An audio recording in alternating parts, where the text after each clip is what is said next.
Welcome back to the basement. We're playing Star Ghost, and Peter's partway through his run here that we were working on.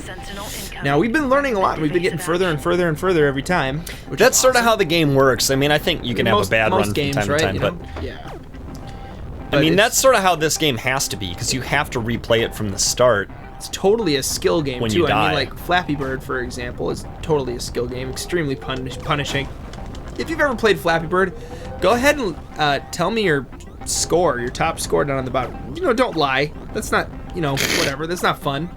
My dad could beat up your dad. My dad works at Nintendo. My high score, I'm going to look it up right here on my phone.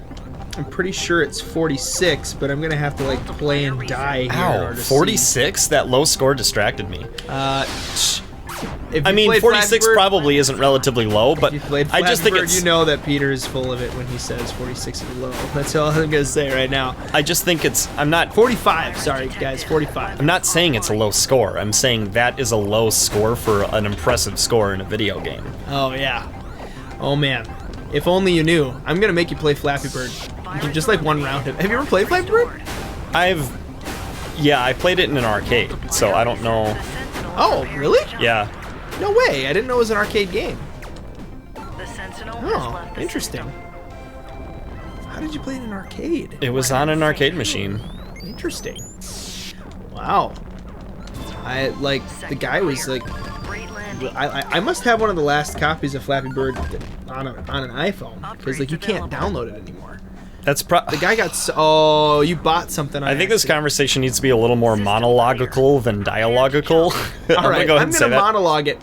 That's the first time in probably the last 10 runs I've failed to kill the first sentinel. Oh, did he kill you? No, he just escaped. Oh, okay. I'm gonna stop asking questions and more talk. Thanks, kid. So leave your Flappy Bird score down in the comments below, and we'll see. But mine is 45. So yeah, go for it. But man, so what are you thinking of this game so far? For real, like we're liking it. It's taking a lot of skill, a lot of thought to be able to do it. But oh man, ooh, I remember the time that I was a Star Ghost. You know, it's a long story, but you know, basically I started out as just Star, you know, like, and then I died, but my soul just couldn't move on, you know, and so of course I went into Star Purgatory and kind of like became a Star Ghost. You know, it's trapped between worlds, so to speak, and yeah.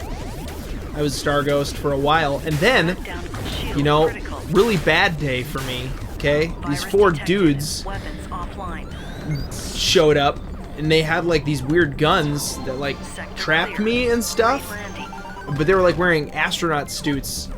I think they were the Star Ghost Busters. Yeah.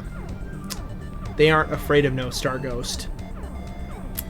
Is that virus ever gonna wear off, or you just sit there and you have to be stuck on your virus? Well, I'm between levels right now. Oh, okay. But so I don't think it will upgrade. But I've never seen antivirus before, so let's give it a try and see what it does. Okay. It just takes out your virus. I mean, that would have taken itself out before, though, on its own, wouldn't it have? Yeah, it would have after a certain amount of time at the beginning of this level. I'm assuming it. Well, how cleans you up? How useless is that? I don't know, maybe, I don't or see like any the other next time I timer. get a virus, will it just not take hold? Yeah, maybe like it'll... Ooh. Now, see, that stinks. My criticism is those blue things, like one of them's really exciting and one of them's really, like, the rest of them are not exciting. And so they're all... Yeah, I don't even care about this run anymore. and the rest of them are all invaluable. Non-valuable? Invaluable means valuable. Like inflammable means flammable. What a world. But yeah, I don't like those special blue icons all being so similar looking and all being so different in their actual value. At least in my perception, their value. That's true. Like the repulsion is like, that's pretty useful on virus heavy levels. You know? But like, really though? Okay, here's how the repulsion works. Not nearly as awesome as having that shield thing. Shield generator. Yeah, you're watching the repulsion, just like push them. Yeah, viruses out of the way. that if you guys saw that one, That virus is pretty got nice. pushed away. Here, that getting one's gonna get viruses pushed on away. certain levels is just super debilitating. Yeah, there some places anytime it's there's worse green- than others. Anytime there's those green guys walking around, it's like, ugh, get them out of here. Ew, I can't. Ooh, you shot him right before he shot you with a big red explodey ball. Those alarms that those big goopy eyeball alien things, whatever they are, like it always feels like they're about to fire before they fire, and so you feel like it's too late, I missed it, and then you still get them barely in time, and it feels really like, whew! Yeah, everything feels like a close call. It's starting to like wear off for me though, where I'm less afraid of that noise because it's like, yeah, that never really means anything. That's true. I suppose you just kind of become desensitized. You know, I think at some point in the not too distant future, we're gonna have our very first attempt at post commentary.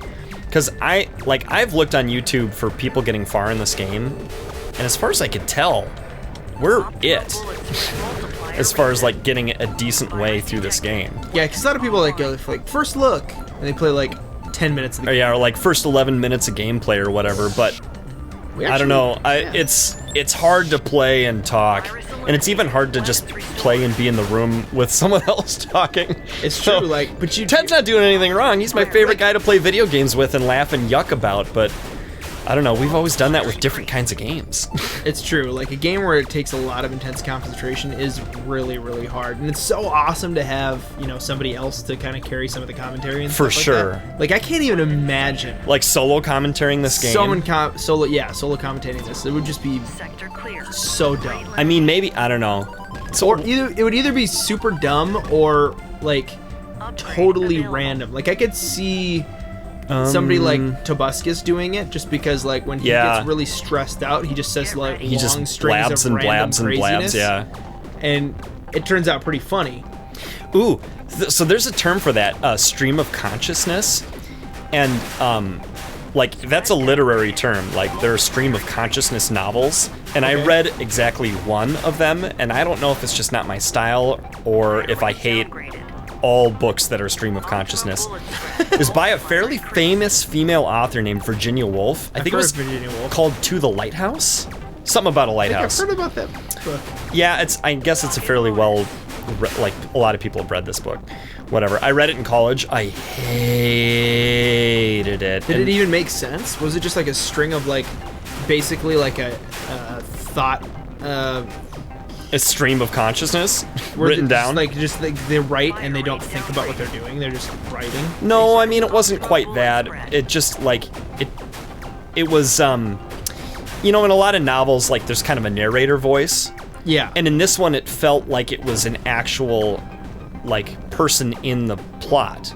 Like one person the whole time, and it was just them either talking or listening or thinking the whole time while stuff like, was happening. And so there was no like person.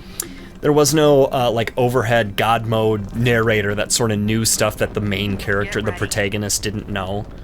I don't know. That's like my normal life. I don't need to read somebody else's normal life. I want to like know. Okay, is this one of the good ones? That's the good one. That's the shield. Yay! No, it's missiles. Missiles I have not seen. Oh, really? Yeah, Oh, these cool. are They awesome. crisscross. In fact, crisscross. I kind of want to hold off using them too much. Crisscross. They also heat sink, so watch them, or heat seek, I guess.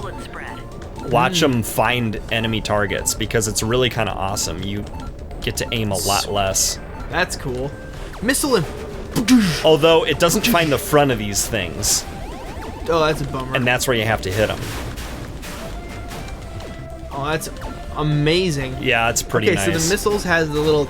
That's true. All the blue upgrades are really hard to tell the difference between. Except for like the standard blue currency is all like a light teal, it's and everything smaller. else though is that same blue. And it's like, is this missiles? Is this? Oh shoot. So don't buy Oh, the you know what though? antivirus. We're coming up on the Sentinel. It would have been really nice for me to save this. Oh well. Next time in the basement, we're gonna fight the Sentinel. We're gonna see how Peter does against the Sentinel once I don't ask him all sorts of mind-altering questions. Actually, something about. See, I'm not gonna get the antivirus this time because that didn't do anything. It just clears your virus, I'm pretty sure. Well, the virus clears itself in such a short amount of time. Yeah. I guess that only happens if you end with a virus. Okay, next time in the basement, more this. Thank you so much for being basement dwellers. We love all the likes and positive feedback and comments and even critical feedback that you guys give in the comments. Like, that's all wonderful and cool, and participate. We're all in this together. See you next time. Bye.